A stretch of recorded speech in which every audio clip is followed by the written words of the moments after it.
Chapter 6. A Word Spoken in Due Season. I will never forget my high school guidance counselor. He spoke a word to me that still lingers in my heart, a word that causes me to examine and use precaution in pursuing intimate relationships. He looked me sternly in the eye as he said these words. "You are an attractive young lady, which is why I must warn you not to become involved with any of the young men in this school. According to school records, a couple of the males are HIV positive. I'm not allowed to give you their names, but one thing is certain. You cannot discern their physical illness by their outward appearances." As I walked down the hallways of my former high school, I could not help but wonder about the names of the males my counselor was unable to disclose.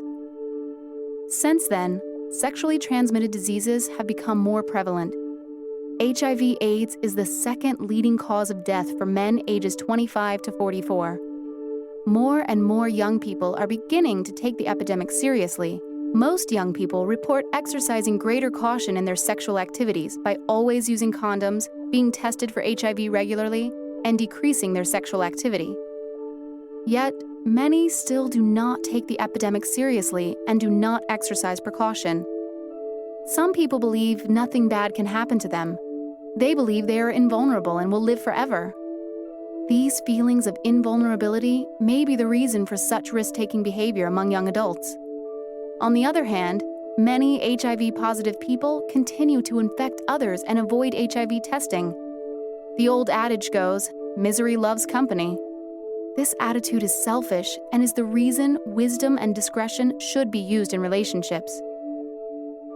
This story hits close to home for me because a couple of years ago, I had two cousins who died of AIDS. They were young, handsome males in their late 20s.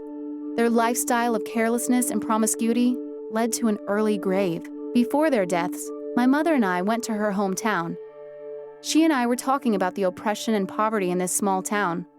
There were many single-parent homes, unwed mothers, and much unemployment. Many of the people were addicted to drugs, and a number were dying of AIDS. My mother insisted I visit my cousins and share my testimony with them. Her heart went out for her family, and she thought my talking with them might cause them to desire a personal relationship with Christ. At the time, I was 19 years old. I care about my family's well-being as much as my mother cares, but I felt they would not receive what I had to say. They did not have a Christian upbringing, so I assumed my words would go in one ear and out the other. My mother persuaded me to speak to my cousins, but I went unwillingly. I spoke about Jesus' salvation plan and attested to his healing power performed in my own life. My cousins listened intently. I offered an invitation for salvation, but they were not ready, which was evident by their silence. I figured my visit and sharing was just a waste of time. Over time, I realized that my assumption was wrong. A couple of months after visiting with my cousins, I received an unexpected phone call. At first, I did not recognize the voice. It was another long-lost cousin. He had never called before, and I hadn't seen him in several years. To my surprise, he said he had wanted to contact me for the longest time. He had seen me visit a couple of times at my grandmother's house and wanted to talk to me, but didn't. "My family told me a while ago that you came and spoke to them about salvation and the healing power of Jesus Christ. I have been ill for a while and have an incurable blood disease. Please come and visit and pray for me." At the time, it did not register in my mind that the disease my cousin spoke of was AIDS. I spoke to my parents and my older brother, and we took a trip to my parents' hometown to see my cousin. He was weak and had to stop working because his condition was worsening. He was blind in one eye and only had partial sight in the other.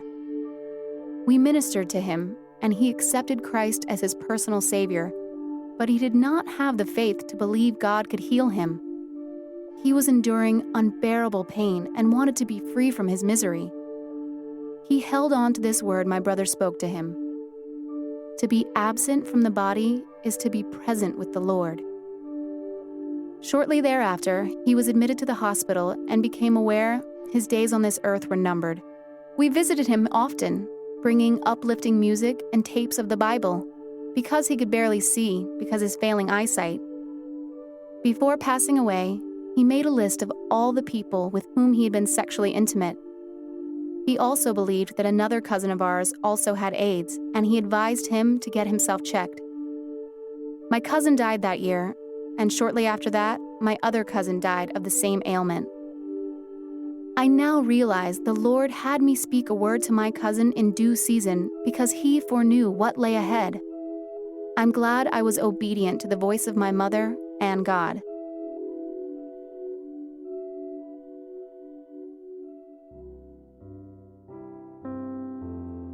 Selah. The generous will prosper. Those who refresh others will themselves be refreshed. Proverbs 11:25. Words of the wise. Your life lies before you like a path of driven snow. Be careful how you tread it, because every step will show. Lowry Williams.